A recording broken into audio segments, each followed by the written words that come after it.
Hey everyone, welcome back to Way to Get Better. This is episode 62, and today's topic is sexual harassment and assault.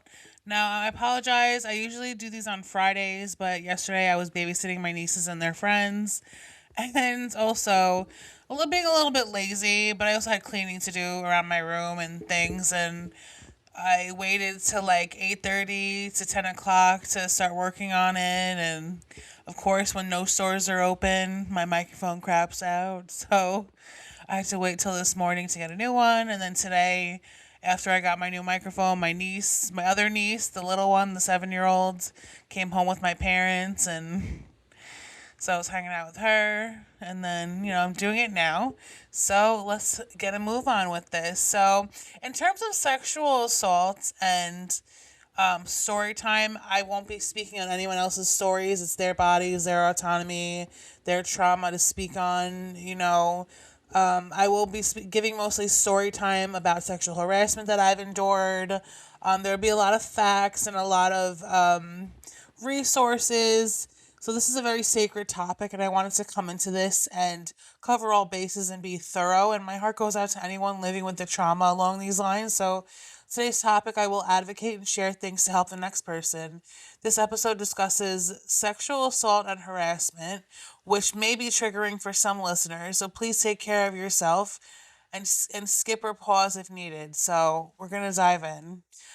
So what is sexual assault? Sexual assault is any type of sexual contact or behavior, physical, verbal, or visual, that occurs without the explicit, voluntary, and informed consent of the recipient. If it involves forced, coerced, and manipulated sexual activity, including when a person is unable to consent due to incapacity, age, or intoxication. The key elements of sexual assault are the lack of consent, the core component where sexual acts occur without clear conscious yes, coercion and force, using pressure, threats, manipulation, or physical force to compel sexual acts, and incapacitation, engaging in sexual activity with someone who is asleep, unconscious, or impaired by drugs or alcohol, and a variety of acts includes rape, penetration, attempted rape, forced fondling, kissing, or unwanted touching. Important contexts are that relationship status, sexual assault can occur between strangers, acquaintances, dating partners, or spouses. There's no age limit, so sexual activity with a child is considered sexual assault regardless of the express consent. Reversibility, consent can be withdrawn at any time. And responsibility, sexual assault is never the fault of the victim. And if you or someone you know has been affected by sexual assault, help is available, and you can call the National Sexual Assault Hotline at 800-656-HOPE, or visit rainn.org. And now for sexual harassment is any unwelcome, non-consensual behavior of a sexual nature that creates an intimidating, hostile, or offensive environment. It can be physical, verbal, or visual, including unwanted advances, requests for sexual favors, touching, suggestive comments, or sharing explicit material, often occurring in workplaces or schools. Key aspects and examples. Sexual harassment is defined by its unwelcoming nature, not by the intent of the harasser, and it can take many forms: physical, unwanted touching, hugging, stroking, kissing, pinching, or blocking movement; verbal, sexual jokes, comments about a person's body or private life, sexual innuendos, whistling or catcalling; and nonverbal or visual, leering, staring, sexual gestures, or displaying inappropriate pictures or objects; and digital or written, sending sexually suggestive emails, text messages, or social media content, as well as sharing private sexual images without consent. And context and impact, workplace and academic.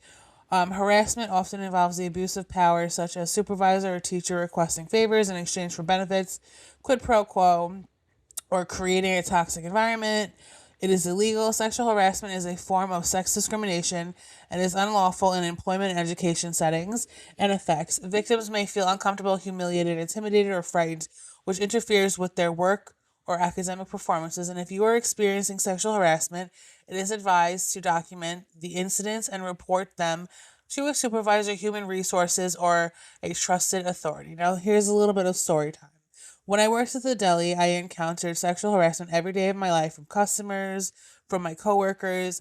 I had a coworker take my hand and try to put it on his crotch area, and I quickly pulled it away. And when I got home from work that day, I felt really violated, and I called that guy, the one I always tell you about. Um, and I was sobbing on the phone to him. And during that time, we were in our little like situationship, whatever. And I felt like I wanted to vent to him and be open about what I just went through and communicate to him. And he told me, tell my boss. So I did. And the same one that told me to shut up and stop telling people after I went through that traumatic situation. And she gaslit me and kept him working there. So every day I had to work amongst the man who violated me because they only cared about the money. And unfortunately, I was in survival mode. I had no relationship with my family, and I was working to pay bills and just, you know, keep myself independent. And I made good money there, so I stayed, and that was my biggest mistake. And I just remember like there was one point where I had to work with the men, the men at like 5 a.m., and I was the only girl there. And at a certain point, I started getting really uncomfortable, and there was a man who he works on the catering orders and the salads. He asked me if I wanted a back massage. He was just being inappropriate, and I just felt very uncomfortable. And I vented to a girl I worked with about, but that was my mistake because she was also envious of the guy that I was talking to at the time that we worked with, and she would not help me if I was burning in a fire because she was just that kind of a person. So that was my mistake. So I literally, nobody did a damn thing to help me. And that happened with a lot of girls there. A lot of them were inappropriately, made passes towards, and the bosses did nothing. They didn't care. They just wanted people there that if they did a good job, they kept them there. They didn't care about how they treated other people inappropriately. So it is what it is. They even have a person's on camera and they did nothing about it. So the amount of trauma girls go through working at that place, including my own trauma with the PTSD, not only the sexual harassment, but the PTSD with that situation and how they handled it. You can see now why I definitely want that place to go down and lose business. As a mental health advocate, that place is probably brought up in so many people that have worked there is, their history with their trauma. So, yes, and I came actually, based off of my experience, I came up with a whole business plan where I want to open up like a competing deli. I have a name for it. It's on my Instagram. I came up with a name for it. And proceeds would go to a charity or charities that help people who have been victims or survivors of sexual assault or things along that line. And I would definitely put things in that deli that customers would complain to me about that they didn't have at that deli. So, and people always, when I would see people when I worked at Stu's, they would be like, oh, I still go there only because like it's just on my way there. It's not that good anymore. Like, I wait 20 minutes for a sandwich. It's terrible now, but you were the only person who was, good with my food and things like that. And, I would definitely love to open one up right nearby and just put them right out of business that they don't deserve to be in. So that's just a dream of mine. That's just something, a girl can dream. We'll see. Um, I never want to let them forget that the money that they cherish over their employees is something that they can easily lose because you are so careless about other people. What you're caring more about can be lost in a minute. So, anyways, let's go into more facts. So sexual assault causes severe mental health consequences, including PTSD, depression, anxiety, and intense shame or guilt. Survivors often can face sleep disorders, flashbacks, disassociation, and increased risk of self harm or suicidal thoughts. These trauma symptoms can disrupt daily life, relationships, and cause profound emotional numbness or fear. Post traumatic stress disorder or PTSD, a frequent long lasting consequence of involving flashbacks, nightmares, and avoidance of triggers. We have depression and anxiety. Intense fear, helplessness, panic attacks, and feelings of depression are common.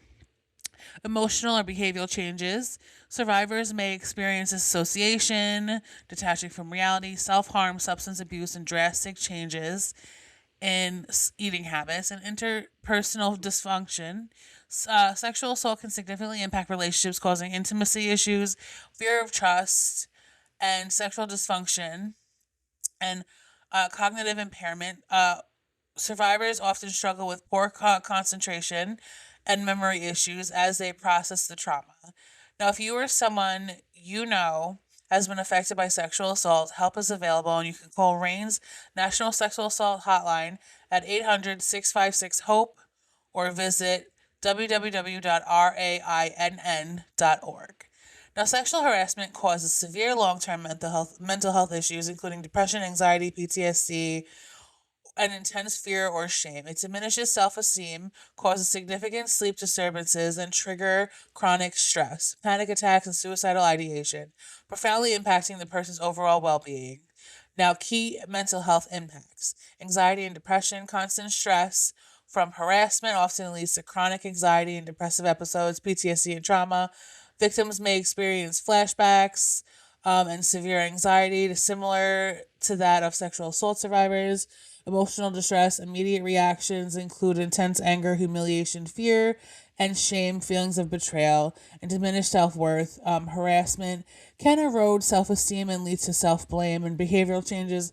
Victims may withdraw from social situations, suffer from insomnia and nightmares, and have difficulty concentrating. Physical and long term consequences: physical symptoms, chronic stress manifests as headaches, fatigue, and high blood pressure. Career and life disruption: persistent harassment can lead to loss of employment, career damage, or financial instability.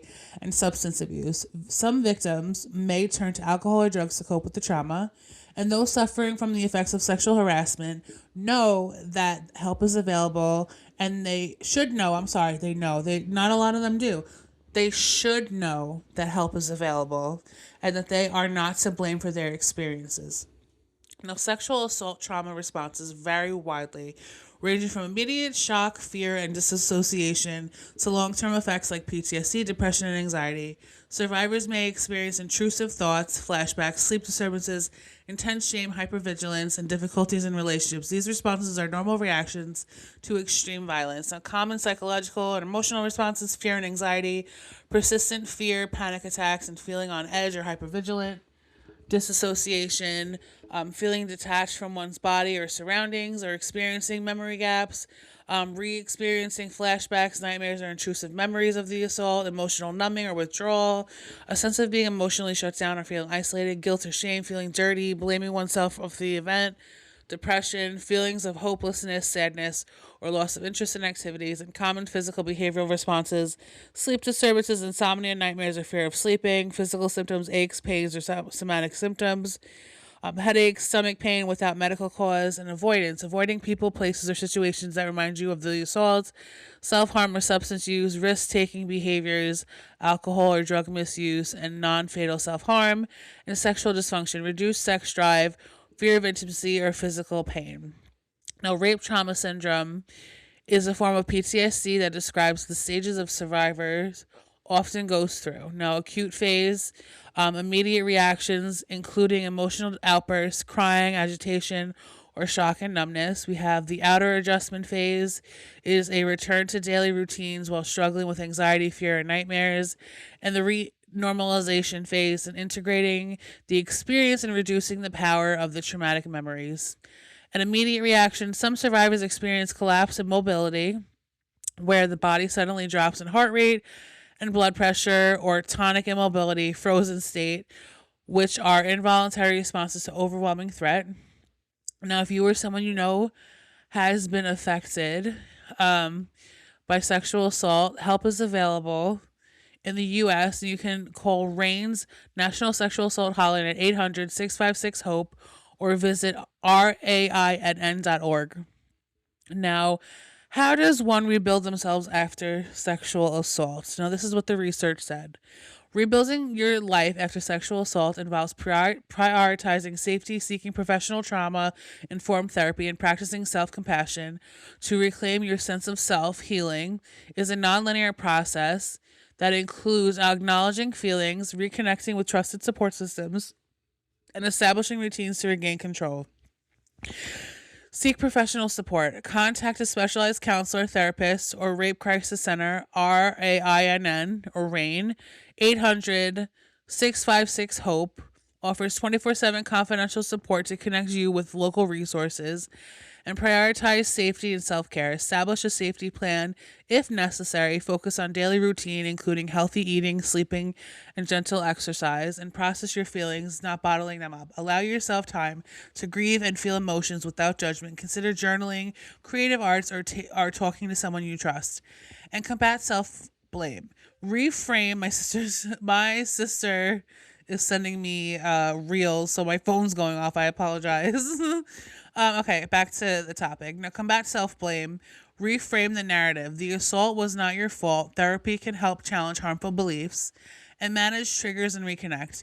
Use grounding techniques, breathing exercises to handle panic attacks or trauma reminders. Reclaim your body and space through yoga, mindfulness, or hobbies. Connect with survivors. Support groups can provide validation and reduce feelings of isolation and take control of intimacy. If you choose to navigate physical intimacy at your own pace, focusing on your own pleasure and boundaries. Now, be patient with your journey, and healing takes time. Now, if you are in a relationship and a survivor, and okay, let me reword that. Let me back that up. Be patient with your journey. Healing takes time. Now, if you are in a relationship and a survivor and are having a hard time rebuilding intimacy after sexual assault, here is what the research says about rebuilding intimacy. Now, rebuilding intimacy after sexual assault involves establishing safety, setting firm boundaries, and communicating openly with a trusted partner, often at a slow pace. It requires reclaiming autonomy over your body, focusing on non sexual touch, and seeking professional trauma informed therapy. Healing is a personal process that can involve redefining pleasure. Communicate boundaries. Openly discuss triggers, fears, and needs for your partner before becoming intimate. Define clear boundaries for what is comfortable and know that you can change your mind at any time. Establish safety and trust. Choose to engage with partners who respect your boundaries and pace. Start with a non sexual safe touch, such as cuddling, holding hands, and or massage to rebuild comfort, and take control. Allow yourself to take lead in sexual situations to reclaim autonomy and reduce anxiety. Use a stoplight system or safe words to pause if you feel overwhelmed, and seek professional support. Trauma informed therapists can help you process shame, anxiety, or traumatic memories, supporting your journey to reclaiming pleasure. And redefine your intimacy. Focus on emotional connection and intimacy outside of sexual intercourse, allowing the body to learn that physical contact can be safe and enjoyable. And for partners with supporting a survivor, be patient. Rebuilding trust takes time and healing. It's not linear. Respect boundaries. Never pressure or coerce your partner into sexual activity. And listen and follow cues. Let the survivor dictate the pace and nature of the physical interaction. And it is okay to take a break from sexual activity entirely to focus on personal healing without pressure. Now, here are some coping strategies the research says for sexual assault survivors. What are coping strategies for victims of sexual abuse? Coping with sexual assault involves utilizing grounding techniques like 5, 4, 3, 2, 1, sensory exercises, engaging in trauma informed therapy, building support networks, and establishing self care routines such as yoga or journaling, prioritizing safety, patience, and setting boundaries to regain control. Immediate grounding and emotional regulation. 5, 4, 3, 2, 1 technique, identifying 5 things you see, 4 things you can touch, 3 you hear, and 2 you smell, and 1 you taste to stay present. Deep breathing. Use slow, controlled breathing. Counting 5 in and 5 out to calm nervous system. And grounding objects. Carry a small item such as a soft cloth or a smooth stone to focus on when feeling anxious. And mental and physical self-care. Create a safe space. Make your home feel secure and comfortable. Physical activity. Engage in gentle movement like walking, yoga to manage stress. And self-care toolbox. Identify activities that bring comfort, such as listening to music, reading, or warm baths, and set boundaries. Clearly communicate your needs and limits to others and regain a sense of control. And long-term healing and support, professional therapy. Seek trauma-specialized counseling, trauma-focused CBT, which is cognitive behavioral therapy to process emotions and reduce PTSD symptoms, and support networks. Connect with trusted friends, family, or survivor support groups to reduce isolation. Journaling, write down your feelings to process the trauma. And patient healing. Recognize that healing is nonlinear and it takes time when needed. And here's some professional resources. RAINN, the National Sexual Assault Hotline, is 1-800-656-HOPE, or rainn.org, RAINN.org. And local rape crisis centers provides free confidential advocacy and counseling. And if you are in immediate danger, call 911 or go to the nearest hospital. Now, back onto the topic of sexual harassment. Dealing with sexual harassment in college or at work requires documenting all incidents, reporting through official channels, and setting clear boundaries. Securely save evidence, emails, texts, report in writing, and seek support from trusted individuals or legal counsel to protect your rights. Now, document everything. Record dates, time, location, specific actions, and potential witnesses to create a detailed log. Direct communication, if safe. Tell the harasser their behavior is unwelcome and must stop, and report formally. Report the harassment in writing to human resources, a supervisor, or another designated official. And seek protection. Utilize your company's official procedures and know your rights against retaliation. And external resources, if necessary. Contact the U.S. Equal Employment Opportunity Commission.gov or a labor lawyer. And in college, Title IX coordinator. I think that is in Roman numeral, but I'm maybe Title 11 or Title 9. I don't. I have to figure out how to read Roman numerals, and I swear I'm educated, but I think X is 10, and the one before it is either maybe 9, Title 9. I'm not sure. Report incidents to your school's Title 9 or Title 11. I'm not sure. Coordinator for official confidential handling of sexual harassment or assault, safety measures, request on-campus measures such as no contact orders or changes to class schedules, and document and report. Document all incidents and report to academic advisors, deans, or campus security. Create a support system. Talk to friends or families or counselors who are not a part of the organization, and review policies. Familiarize yourself with your institution's specific anti-harassment policies. Now let's talk about sexual assault, in terms of college. So now that we're on the topic of college, sexual assault on college campuses is a critical, pervasive issue disproportionately affecting females, 1 in 5, and LGBTQ plus students, often leading to severe long-term mental health consequences, including PTSD, depression, anxiety, and suicidal ideation. These traumas also significantly hinder academic performances, increasing dropout rates, and causing high levels of distress. Key mental health impacts: acute and long-term trauma.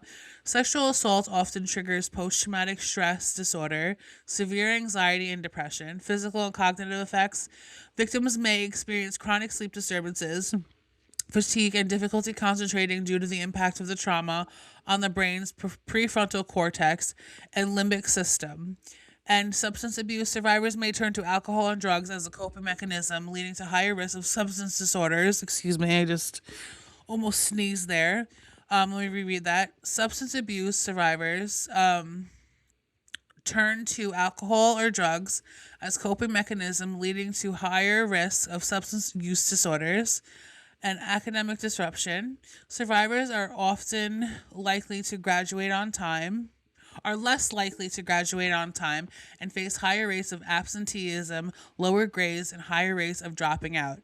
Contextual factors: the red zone. A high-risk period for sexual assault, particularly during the first few months of the freshman year. The perpetrator knowledge: roughly 90% of survivors know their assailant, often in social settings. And reporting rates: less than 1/3 of female victims of sexual assault report the incident. And campus resources and support: counseling centers. Most universities provide specialized counseling and psychological services called CAPS. dedicated confidential or private offices for reporting and obtaining support. And then they have victim advocacy services, offers support navigation of academic accommodations and advocacy, and medical services. Campus health centers often have sexual assault nurse examiners to provide immediate care and forensic exams. Now, if you or anyone, someone you know has been affected by sexual assault, resources are available. The National Sexual Assault Hotline is 800-656-HOPE, or you can visit RAIN's website for more information. Now, sexual assault survivors cope through a combination of professional support, therapy, social support, and personalized self care, with recovery being a highly individual process. Key strategies include seeking therapy one on one or a group, building support networks, practicing mindfulness, and utilizing grounding techniques to manage triggers, and engaging in self care to regain a sense of safety and control. Professional help therapy, such as cognitive behavioral therapy or trauma focused therapy, helps survivors process trauma and manage the symptoms like PTSD and depression. Social support, sharing experiences with trusted friends, family, or support groups can reduce feeling of isolation. And grounding techniques like deep breathing, yoga, and meditation. Self care toolbox, activities that restore a sense of calm and control, journaling, spending time in nature, maintaining routine, or wearing comfortable clothing and disclosing to others, sharing your experience can be a crucial step in healing and regaining control.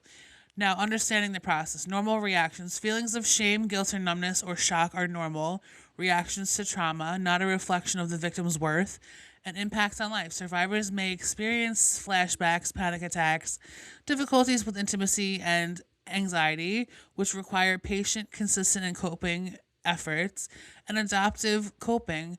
Some may use distraction while others find it necessary to actively work through the abuse to find closure. Now, supporting a loved one who has experienced sexual assault is deeply meaningful, but it is important to approach it with patience, care, and respect for the autonomy. Here is how to show up for your loved one in ways that truly help. Believe them immediately. One of the most powerful things you can do to simply believe somebody who is speaking to you about their sexual assaults. Say, I'm sorry this happened to you, or say, I believe you. Avoid questioning or trying to investigate. Feeling believed can play a huge part in their healing. Sorry, I have like a itchy eye. Give me a second. Ooh, jeez. Okay, let's get back to it. Listen more than you speak. Let them guide the conversation. Don't pressure them to share details. Be comfortable with silence and reflect back when you hear that sounds really overwhelming. Your presence matters more than having the right words. Avoid harmful responses. Why didn't you? At least everything happens for a reason, or giving unsolicited advice. These can feel dismissive and blaming. Give them control. Sexual violence takes away control. Support should help restore it. Let them choose what happens next.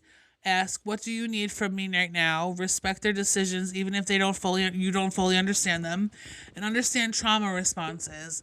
Um, their reactions may not be what you expect, and that's normal. They might seem calm and detached. Avoid talking about it, feel anger, shame, or confusion, or have mood swings or triggers. All of these are valid, normal responses, and encourage support gently.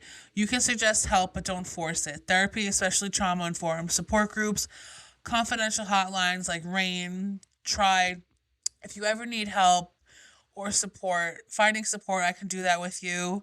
And offer practical help. Small actions can make a big difference. Go to appointments with them, help them with meals, errands, or childcare, sit with them during hard moments. And would it help if I ask them things like that? And respect their choices about reporting. Whether they report or not is their decision. Don't pressure them to go to the police. Support them either way. If they do report, offer to go with them and know that when it's urgent. If they are in immediate danger or crisis, call emergency services or contact 988, the suicide crisis lifeline, or take any or take any talk of self-harm seriously, and take care of yourself too. Supporting someone through trauma can be heavy. Set healthy boundaries, excuse me. Set healthy boundaries. Talk to someone you trust without violating their privacy and consider your own support or therapy. You can't pour from an empty cup is basically what it's saying. And helpful things to say, I'm here for you no matter what. You don't have to go through this alone. Take all the time you need and your feelings make sense. Things never to say, are you sure? Why didn't you fight back? You should report it. Just move on. And gentle reminders, healing is not linear. Your role is not to fix it. Your consistent, safe presence is what matters most. Now, in terms of sexual harassment, here's how to support someone. Supporting a friend who's been sexually harassed is about believing them, restoring their sense of control, and being a steady, safe presence. Here's how to show up in a way that actually helps. Start with belief and validation. Say, I'm really sorry that happened to you. That wasn't okay. Or I believe you. Avoid minimizing them or gaslighting them or saying it's not a big deal. Harassment can have real emotional impact. Let them lead the conversation. Don't push for details. Let them share at their own pace. Listen without interrupting or trying to solve it. Sometimes just being heard is the most healing thing. And avoid blame, even subtle blame. Comments that seem harmless can hurt. Avoid what were you wearing or why did you say something or maybe they didn't mean it. Instead, keep the focus on their experience and feelings and help restore their sense of control. Harassment can make people feel powerless. Ask what would feel helpful right now. Offer options instead of telling them what to do. And respect whatever they choose, even if it's nothing. It's to do nothing. Offer practical support. Depending on the situation, you can go with them to report it, HR, school, etc. Um, Help them write it down what happened. Walk them to places where they feel unsafe. Be available when they need to talk. Always ask first, do you want help with that or anything like that? And recognize mental health impacts. Sexual harassment can lead to anxiety or fear, especially in certain places, anger or frustration, shame or self doubt, trouble concentrating or sleep. Remind them that these actions are valid and normal. Now, gently suggest support resources if they seem open to it. Therapy, workplace, or school support systems, or confidential support like RAIN, and support their choices about reporting it. Reporting it is their decision, not yours. Don't pressure them either way. Back them up if they decide to take action and check in over time. Support isn't just one conversation. Send a simple thinking of you, how are you feeling today? Be patient if they have ups and downs and keep showing up consistently. Now to be safe and steady presence. You don't need the perfect words. What matters is that you're calm, you're not judging, and you're not rushing them to get over it. Um, Simple things you can say. That sounds really uncomfortable. I'm sorry you went through that. You didn't deserve that. I'm here for you, whatever you need. We can figure out this together if you want. And what to avoid minimizing. It happens to everyone. Fixing, here's what you should do. Comparing, at least it wasn't worse, or ignoring or changing the subject too quickly. A gentle reminder is that it is never just a joke if it's made them uncomfortable. Your support can make a huge difference in how they process it. You don't need to have answers, just care and consistency.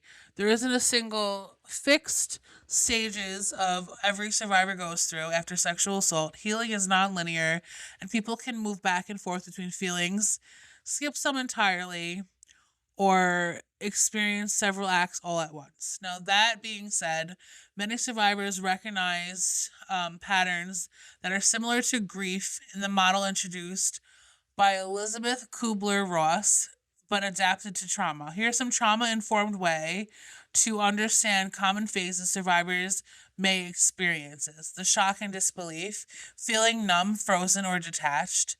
This can't be happening. Difficulty processing what occurred. This is the brain's way of protecting you from overwhelm, denial, and minimization. Downplaying what happened, questioning, was it really that bad? Trying to move on quickly. This can be a coping mechanism to avoid painful emotions. And they have guilt and shame or self blame. Was it my fault? Replaying the events and what ifs. Feeling embarrassed or responsible. These feelings are very common but never accurate. The responsibility always lies with the person who caused the harm. And anger and rage, anger at the perpetrator, anger at others or yourself, frustration with systems, lack of justice or support. Anger can actually be a healthy and empowering emotion in recovery. Depression and grief, sadness, hopelessness, and emptiness. loss of trust, safety, and sense of self, withdrawal from others.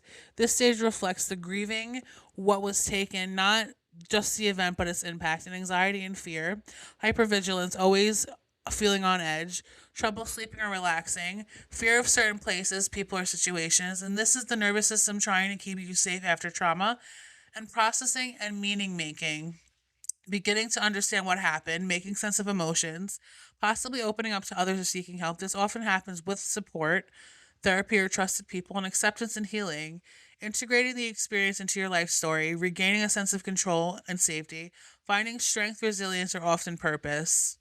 Acceptance does not mean being okay with what happened, but it means learning to live beyond it. Important things to remember that these are not linear steps. You can revisit stages at any time. There is no right way to heal, and healing timeline varies greatly.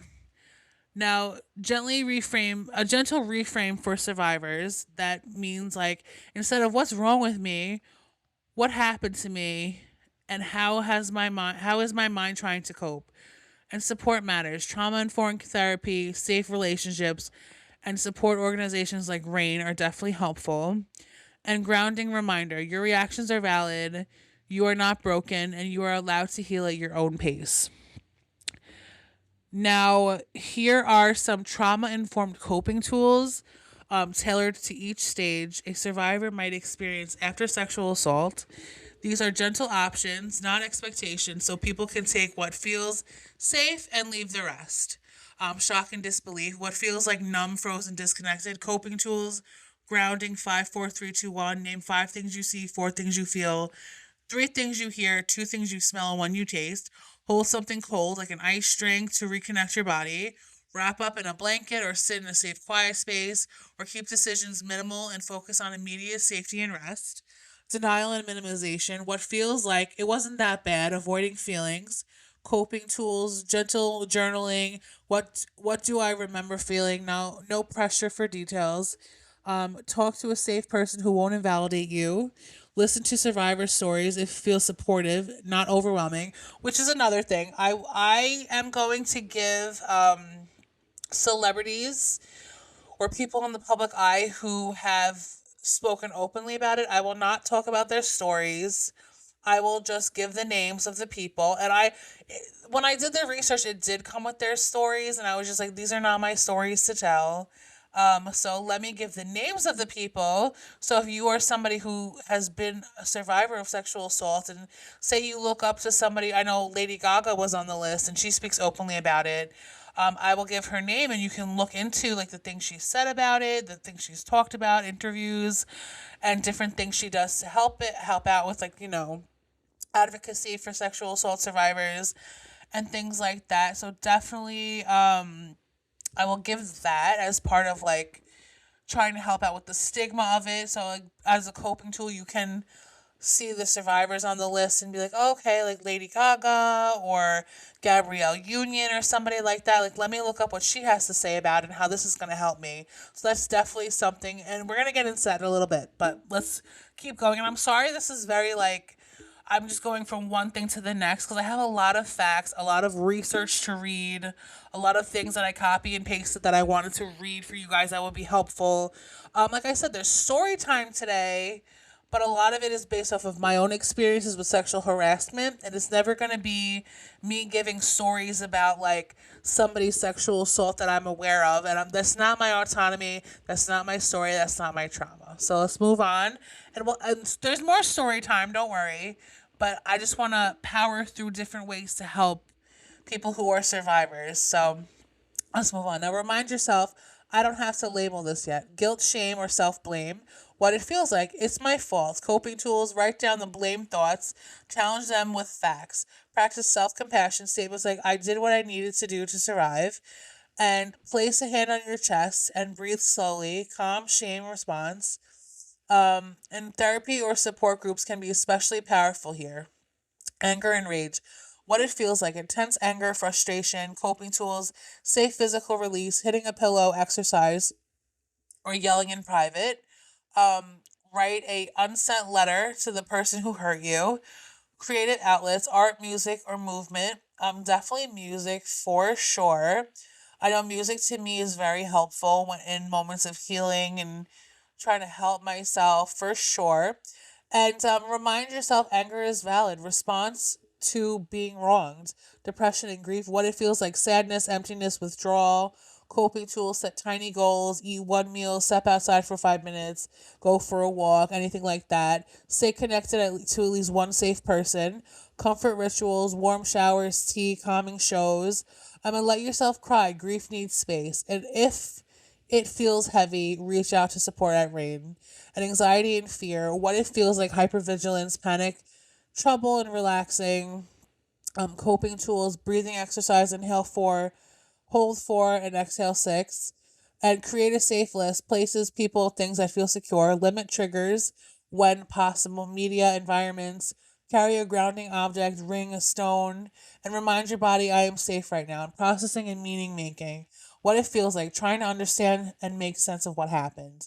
Coping tools, trauma informed therapy, journaling, what do I need to move forward, support groups or survivor communities, and educating yourself about trauma responses to reduce your self blame. And acceptance and healing, what it feels like, integrating the experience of rebuilding.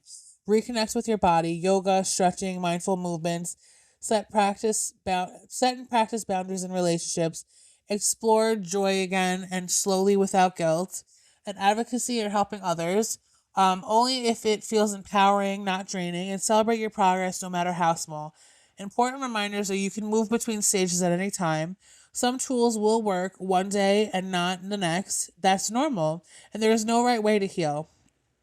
You can for ways to remind yourself that you are allowed to take this one moment at a time. You are allowed to feel whatever comes up, and you can heal in your own way. Now, here are some of the resources for trauma-informed resources for sexual assault survivors and for people with sexual harassment support. These are especially helpful to people who have gone through things or who need to talk to somebody. So here we go. So we have immediate help. If someone is in danger, call 911. 24/7 confidential support, the RAIN. It is a national sexual assault hotline. The number is 800-656-HOPE, or instead of HOPE, because I know people don't have time to figure it out. So the number is 800-656-4673. I'll repeat that. It is 800-656-4673. The online chat is available, connects you to local crisis centers and trained advocates. And crisis text line, you can text home to 741-741 for a free 24/7 text base with trained counselors. And you have the 988 Suicide and Crisis Lifeline. You can call or text 988 for emotional distress, including trauma-related crises, and sexual assault and harassment support. National Sexual Violence Resource Center, education, prevention tools, and directories for local help, helps connect survivors to nearby services. You have the National Domestic Violence Hotline, which is 800-799-7233. The National Domestic Violence Hotline, the number is, I'll repeat it, 800-799-7233, which also supports people experiencing sexual violence in relationships. And the National Center for Victims of Crime, legal resources, advocacy, and victim support services. And specialized support, important, 1 in 6 is focused on men who have experienced sexual abuse. They have Forge, which is resources for transgender and non-binary survivors. They have Male Survivor, which is community and healing for resources for male survivors. And they have Black sexual abuse survivors, which support specifically for Black survivors and communities. We have campus and youth resources, End Rape on Campus, support policy advocacy and education for all students, and It's on Us is education on consent and bystander intervention, and legal survivor rights support. Survivors may have rights. May not. Oh my God, you guys, I am not with it today. Legal and survivor rights support. Survivors may have rights such as free forensic exams, rape kits, confidential advocates, legal protections depending on location. Local rape crisis centers can accompany survivors to hospitals or court and provide counseling and advocacy services. And finding local help. Use RAIN or NSVRC directories to locate nearby crisis centers, therapy services, and legal advocacy groups. Now, they can connect you with confidential local support tailored to your area. Now, let's talk about victim blaming. Now, we often have people in society, and I read it a lot in the social media comments. We'll talk about that victim blaming. A lot of people with small minds tend to look at victims or survivors of sexual assault and blame the person who was assaulted, whether it's a male or a female. You know what I mean? Like, someone's always being blamed. Like, what were they wearing? They asked for it, or they were this or that. Like, we'll talk about it. We're going to talk about victim blaming, which is so annoying to me because it's like, I don't understand people's mindsets or, the small mindedness or the closed mindedness. So, victim shaming and blaming occurs when victims of abuse or crimes are held responsible for their own suffering, causing profound guilt, isolation, and self doubt, often used by abusers to control this behavior and validate survivors, foster secrecy, and often leads to long lasting trauma like PTSD. Key aspects of victim shame, common scenarios, questions like what were they wearing, or statements like why didn't they leave sooner, shift accountability from the perpetrator to the survivor. The cycle of shame.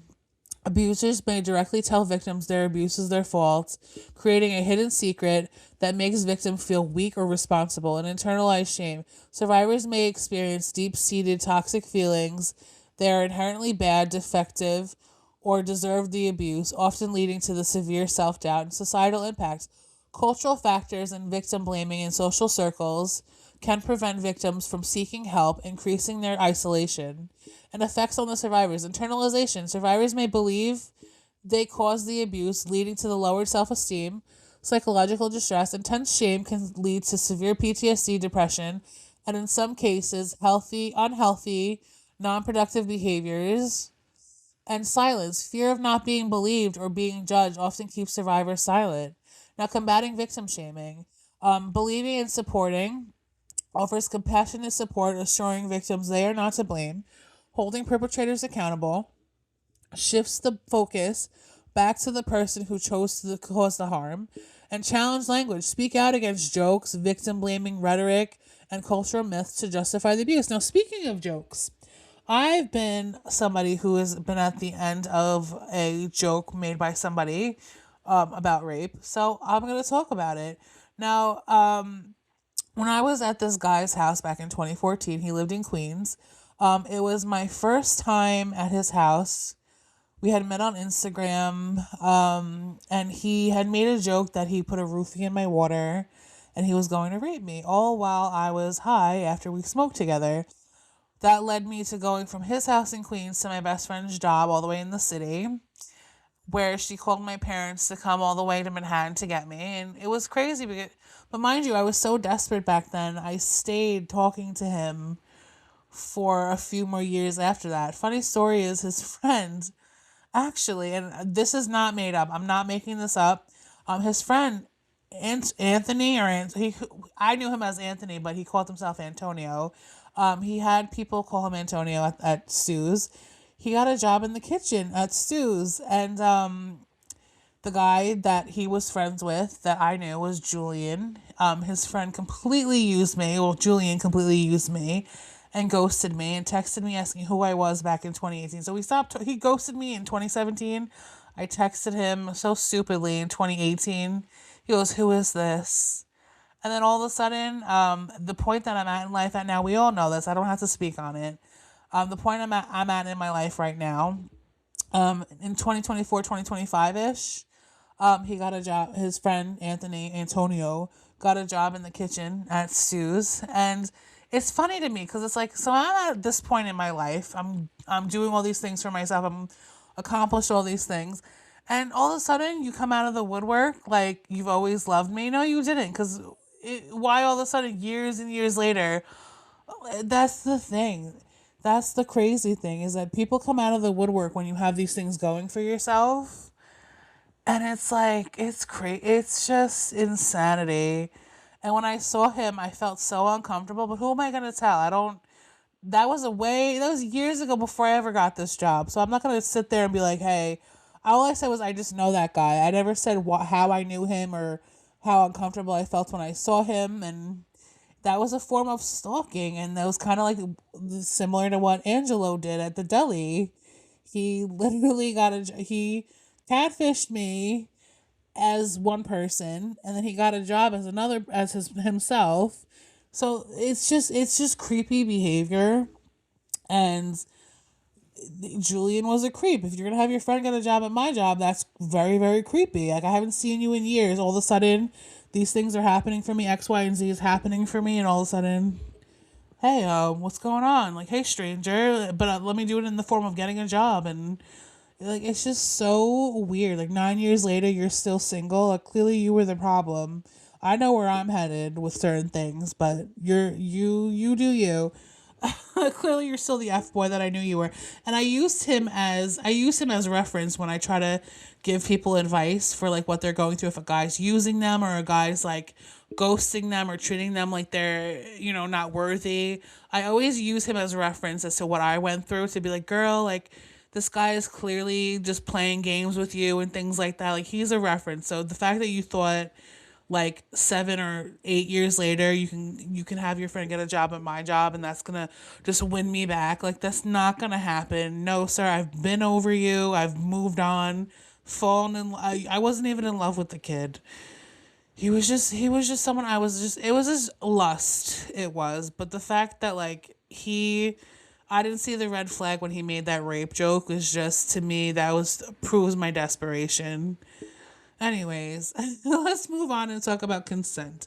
What is consent? That's like going from one thing to the next. Like, let me just unload all this. Let me just trauma dump on you. And now let's talk about consent. Like, I can't. Now let's talk about consent. Consent is a very important part of talking about sexual assault. Consent is a clear, voluntary, and ongoing agreement to participate in a specific activity. It must be freely given, no pressure, fear, or manipulation, enthusiastic, not reluctant or unsure, informed, understanding what's happening, reversible, what it can be withdrawn at any time, and specific, agreeing to one thing, agreeing to everything.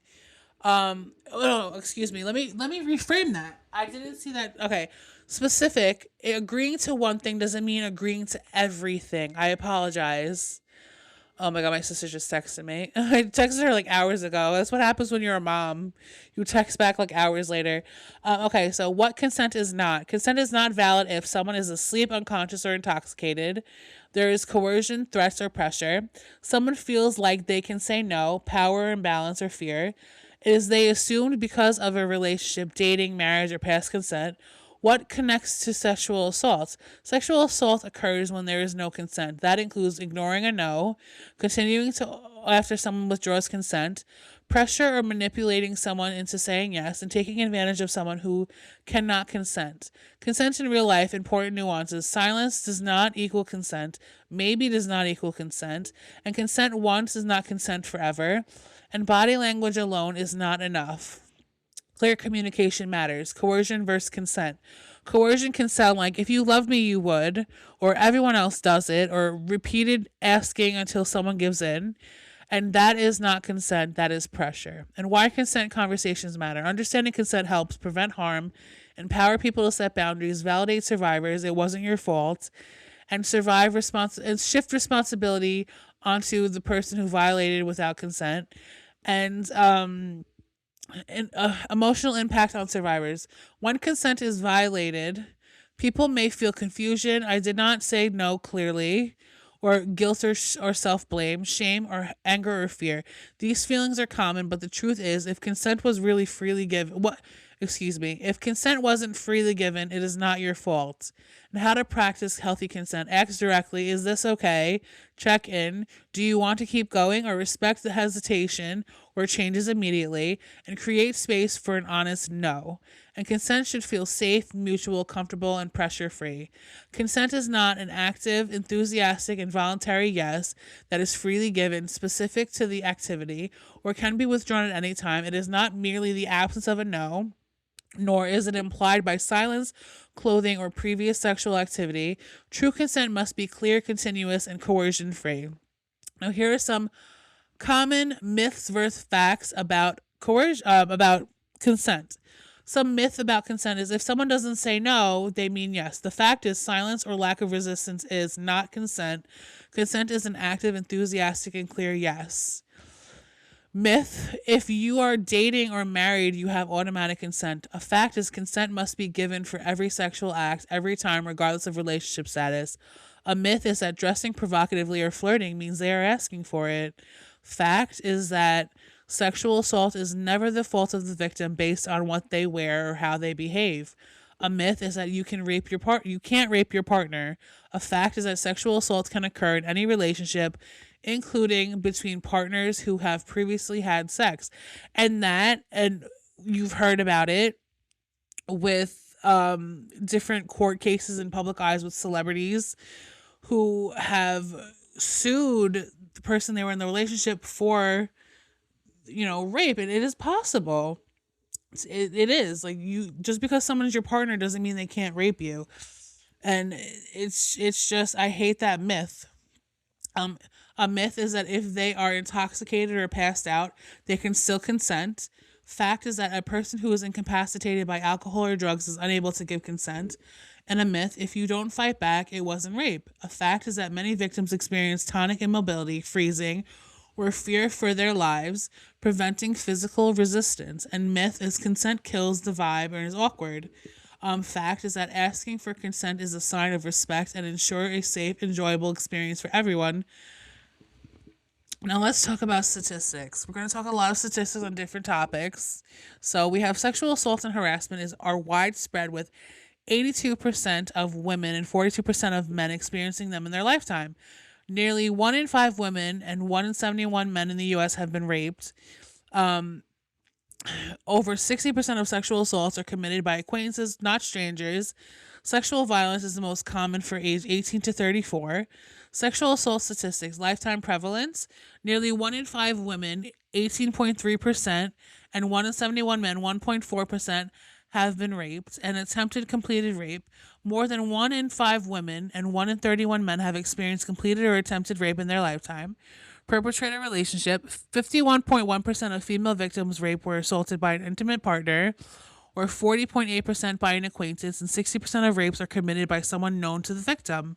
Youth and students: 1 in 3 youth and juvenile facilities experience sexual abuse. Female college students 18 to 24 are 3 times more likely to experience sexual violence than women in general. And in the military, 24.2% of active duty women and 66.3% of active duty men experienced sexual harassment in the year prior to a 2018 survey. And sexual harassment statistics: public spaces: 73% of women and 24% of men reported harassment in public spaces.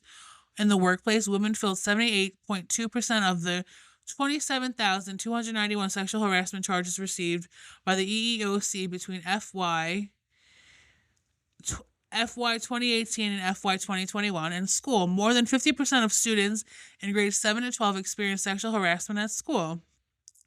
Key demographics: women experience significantly higher rates of sexual harassment or assault than men. And race and ethnicity: more than 4 in 5 American Indian and Alaska Native women, 84.3%, have experienced violence in their lifetime. And disability: 32.9% of adults with intellectual disabilities have experienced sexual violence. So we're going to talk now about military sexual assault statistics. In the fiscal year of 2024, the U.S. military received 8,195 reports of sexual assault involving service members, at 1% decrease from 2023, following the years of rising numbers. While reported cases slightly dropped, reports of sexual assault remain high, as an estimated 35,900 active duty members experiencing unwanted sexual contact in 2021. Key military assault statistics: total reports: 8,195 reports in 2024. 5,169 were unrestricted, investigation initiated, and 3,026 were restricted, confidential. Victim demographics: service women are about 5 times more likely than servicemen to be sexually assaulted. The prevalence: an estimated 1 in 16 women and 1 in 143 men on active duty experience sexual assault. Service academies: Roughly 1 in 6 women and 1 in 29 men at military service academies experience sexual assault, and reporting trends. Reports of sexual assault fell by 4% in 2024, with the Army experiencing a 13% decrease, while the Navy and Air Force saw slight increases. Prosecution rates. In 2024, 4,292 cases with actionable outcomes, evidence supported by disciplinary action, 2,128 cases, and substance abuse link. Approximately 33% of victims in 2022 attributed the sexual assault to substance abuse and primarily alcohol. Long-term impacts. Veterans within a VA healthcare system, approximately 1 in 3 female veterans and 1 in 50 male veterans report experiencing sexual harassment or assault during their military service. Mental health. Survivors of military sexual trauma are significantly more likely to report depressive symptoms and systemic issues. Critics and surveys indicate that underreporting is common, and male victims often face barriers in accessing gender specific care. For confidential support, service members can use the DoD Safe Helpline at 877-995-5247 or the safehelpline.org. Now, sexual violence is critical on college campuses, with roughly 1 in 5 women and 1 in 16 men experiencing sexual assault during their college career. Over 10% of students experience sexual misconduct annually, with about 50% of these incidents occurring during the high-risk red zone period between August and November. So, key statistics. High-risk demographic. Undergraduate women are the highest risk of 26.4% experiencing rape or sexual assault, underreporting, while over 11,580 sexual criminal offenses were reported on U.S. college campuses in 2021. The actual number is considered much higher due to widespread underreporting and the perpetrator knowledge. 9 out of 10 victims knew their attacker. And the alcohol factor. Approximately 75% of self-reported perpetrators reported using alcohol prior to the incident. And increased risk. Female college students aged 18 to 24 are 3 times more likely to experience sexual violence than women in general. And campus climate and timing. The red zone. More than 50% of campuses' sexual assaults occur between the start of fall semester and Thanksgiving break. And assault breakdowns. 5.8% of students experience stalking while in college. And institutional reporting. Sexual assault, nearly 23.6% of on-campus crimes. And student demographic, undergraduate women 26.4%, undergraduate men 6.8%, and transgender, genderqueer, nonconforming 23.1%, and graduate professional females 9.7%. For immediate assistance, contact the National Sexual Assault Hotline at 800-656-HOPE or RAIN. And now today's topic is really long, and I wanted to cover all bases and be thorough. So let's talk about childhood sexual assault and the long-term impacts. Now, experiencing sexual assault in childhood is profound trauma, and its effects can extend to many areas of life over time.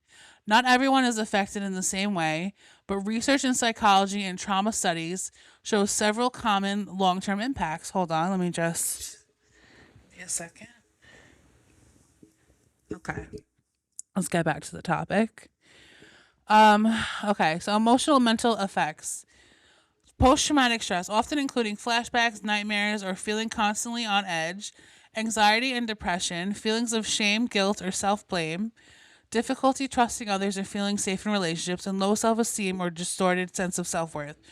Relationship and social effects, trouble in forming or maintaining close relationships. See, a lot of these are very biased, and I talk about it a lot.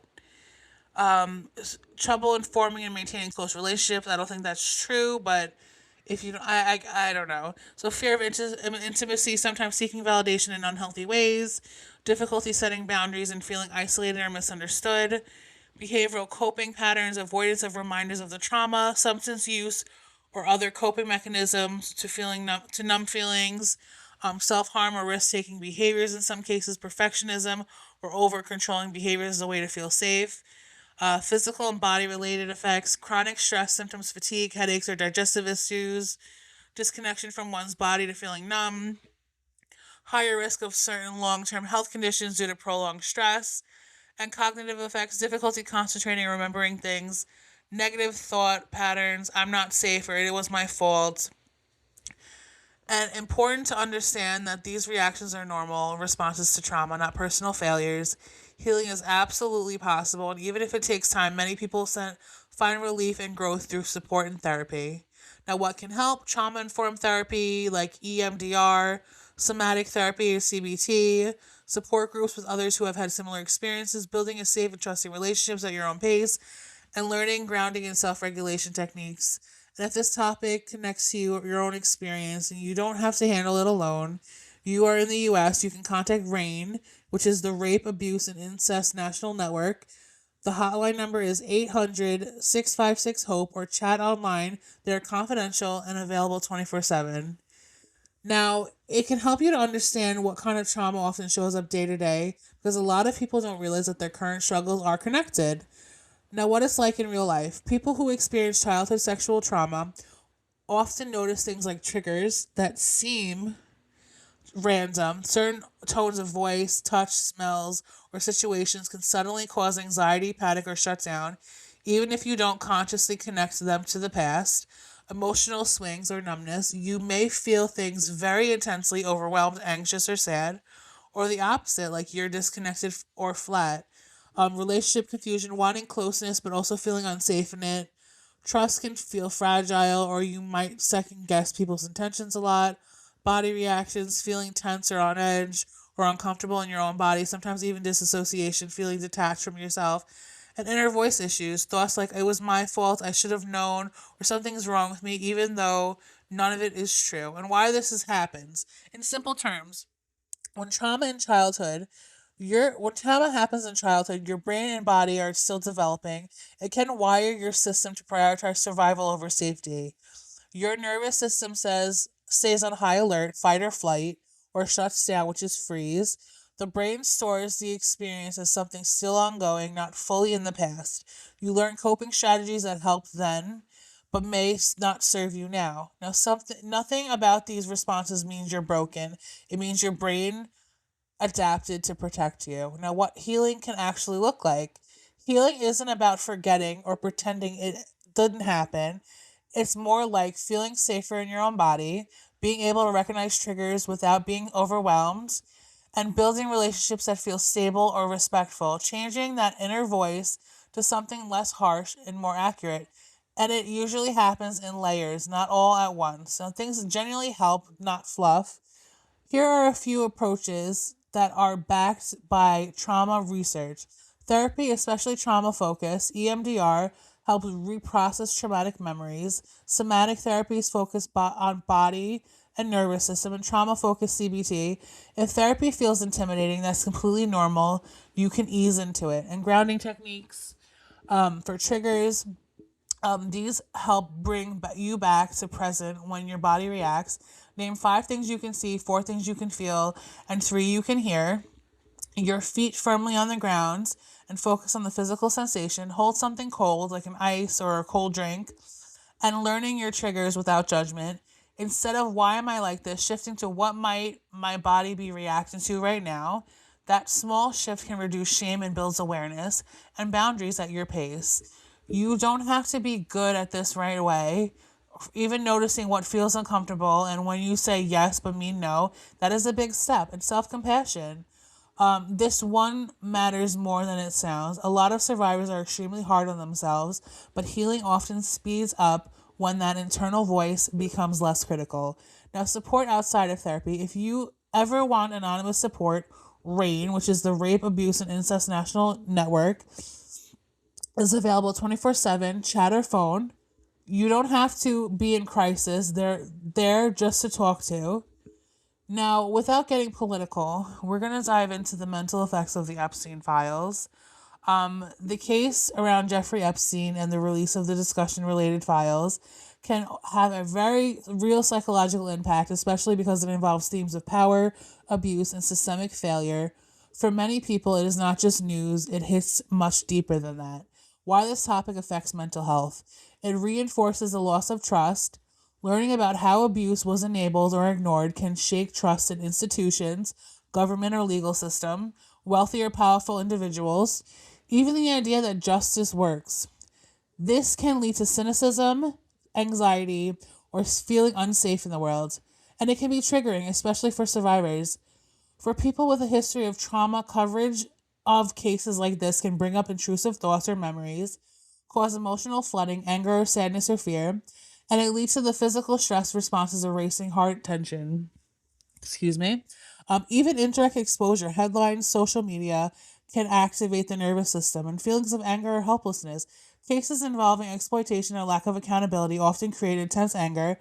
How was this allowed? Powerlessness, nothing changes. These emotions are often valid, and when they linger, they can contribute to stress or burnout, and moral injury or disillusionment. There is a concept in psychology where people feel a deep violation of what's right. Hearing about systemic abuse can challenge core beliefs about fairness, safety, and humanity. And if this is affecting you personally, here are some ways to protect your mental health without ignoring reality. Limit exposure without disconnecting completely. Avoid doom scrolling or repeatedly graphic details, and choose when and how much you engage with the topic. And notice your body's response. If you feel tight chest, sudden anxiety, or emotional overwhelm, that's your cue to step back and ground yourself. Breathing, movement, and focusing on surroundings, and separate awareness from absorption. You can stay informed without carrying the emotional weight all day. It's okay to say, I care about this, but I don't need to be immerse myself constantly. Now, I'm bringing this up because I think we need to be reminded and not distracted about this. So yeah, okay, let's continue on. If you are a survivor, this kind of news can hit differently. You might feel validated, this really happens, or re-traumatized, this is too close to home. Both reactions are normal, and extra care, like talking to someone safe or limiting exposure, is especially important. And when it is heavier than expected, if you notice persistent anxiety or intrusive thoughts, trouble sleeping, or feeling emotionally stuck or overwhelmed, it might help you to talk it through with a therapist or a confidential support line like RAIN. And bottom line, the Epstein case isn't just a legal political story. It taps into the deep psychological themes of power, safety, justice, and harm. Strong reactions don't mean you're too sensitive. They mean you're responding to something genuinely disturbing. Now, this topic hits on multiple levels at once: personal, psychological, and societal. I'll walk you through all of it in a clear, grounded way so you can both understand it and protect yourself from it. Now, like I said, I'm bringing this up. It is relevant to the topic, as well as I'm trying to remind people not so we're not distracted. It is very real. So let's talk about it. The psychology behind the public reactions. The case of Jeffrey Epstein triggers such strong reactions because it touches a few deep psychological fault lines: power and harm.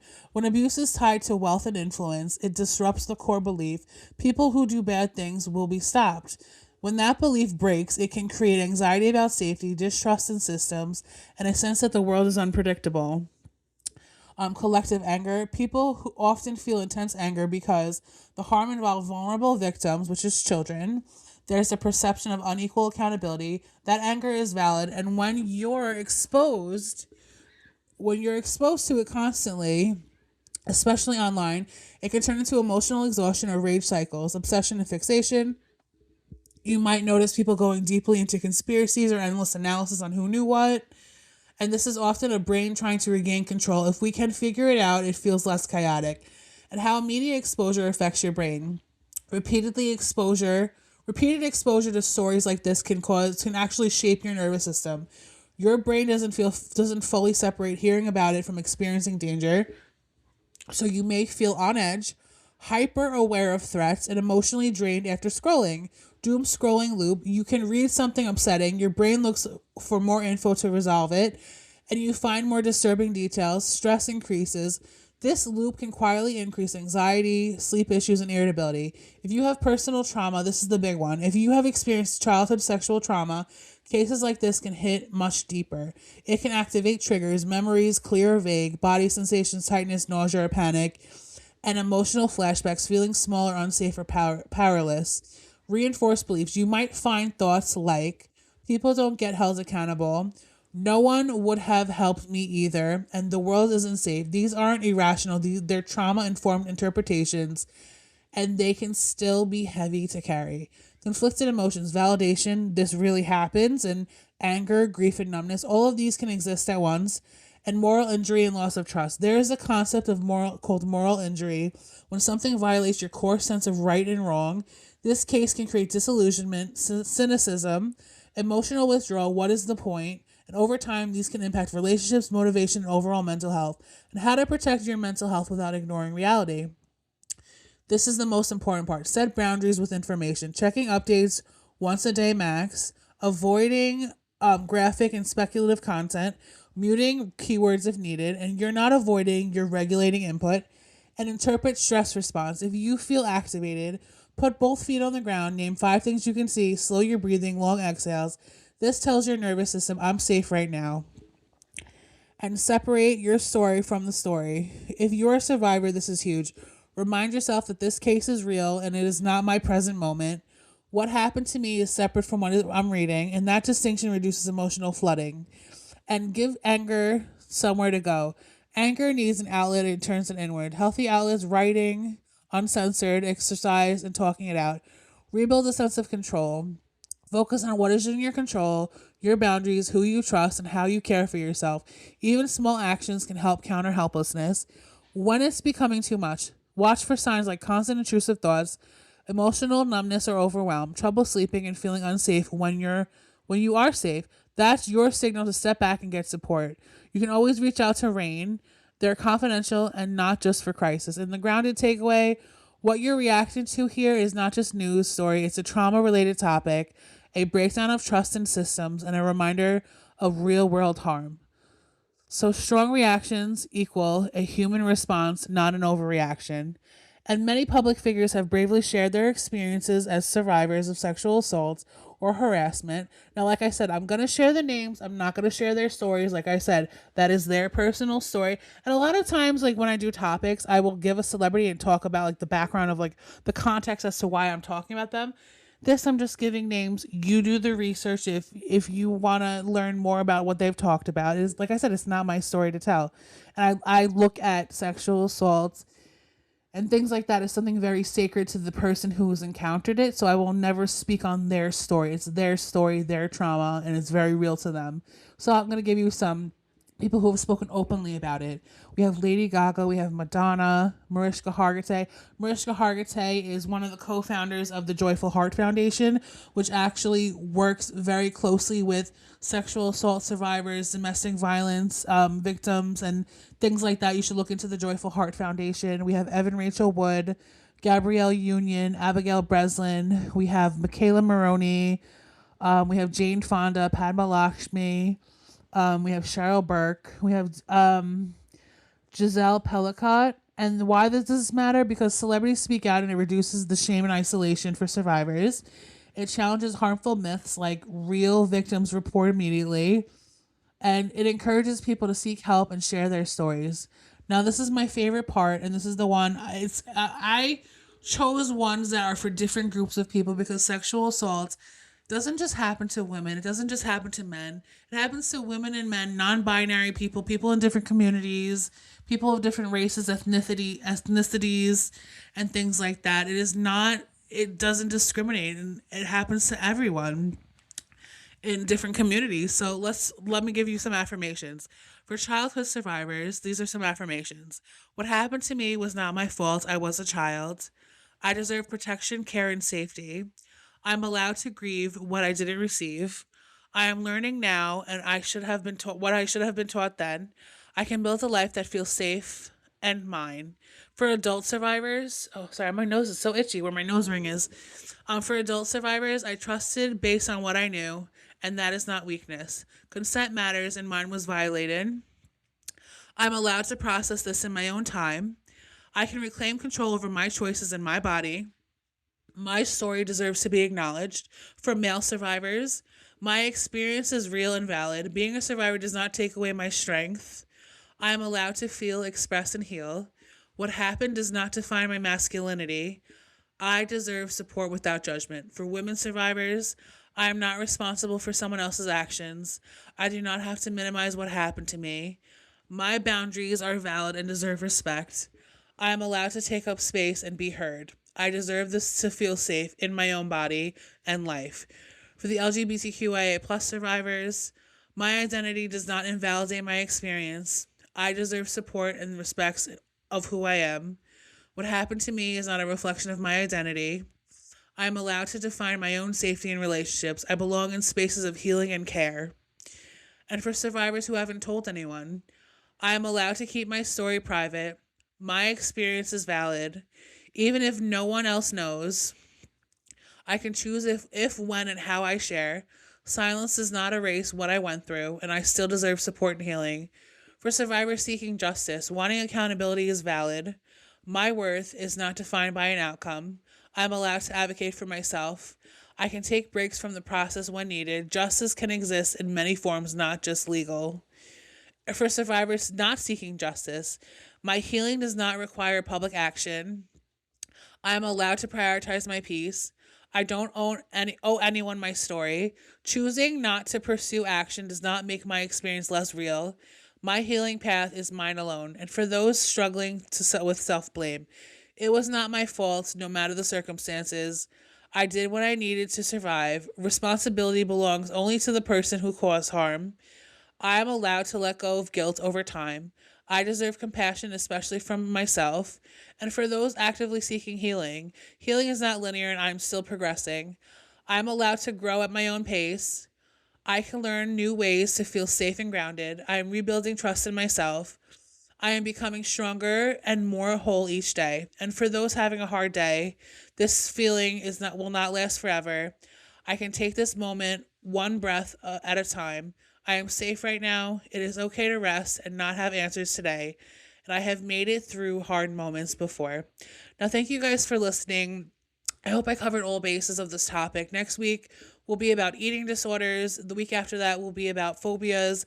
And the week after that, I'm going to talk about the psychology of catfishing. Now, if you or anyone you know is struggling, now these are the global resources. If someone is struggling anywhere in the world, our free crisis hotlines and organizations that provide immediate emotional support. Many are available 24/7 by phone, text, or online chat. We have the International Association for Suicide Prevention.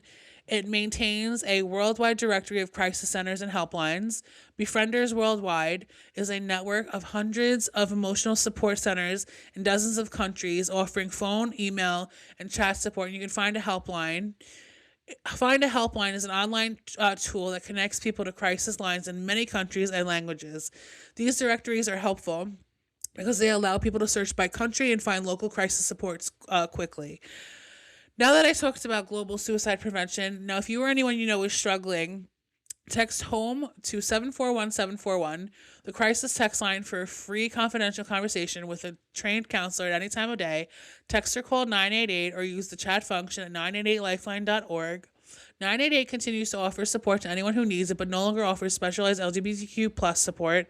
If you're looking for LGBTQ plus support, you can call 1-866-488-7386 or text START to 678-678 or connect online at trvr.org/get-help. And you can, for more crisis resources, you can jedfoundation.org/crisis. And the new lifeline from Canada given to the United States after it was taken away from the LGBTQIA community. The number is 1-877-330-6366, or you can call the NAMI helpline at 800-950-6264. You can text NAMI, N-A-M-I, to 62640, or the Find Help tool at twloha.com/find-help. The peer support groups, twloha.com/peer support. The mental health toolkit is mentalhealthtoolkit.co. And the crisis text line is TWLO. You can text TWLOHA to 741-741. Thank you guys for listening. Like I said, I keep repeating myself. I'm so appreciative that you guys listen. I love you guys. Please stay well. Remember, this too shall pass. I know there's a lot of worry going on right now with what's going on in the world. This too shall pass.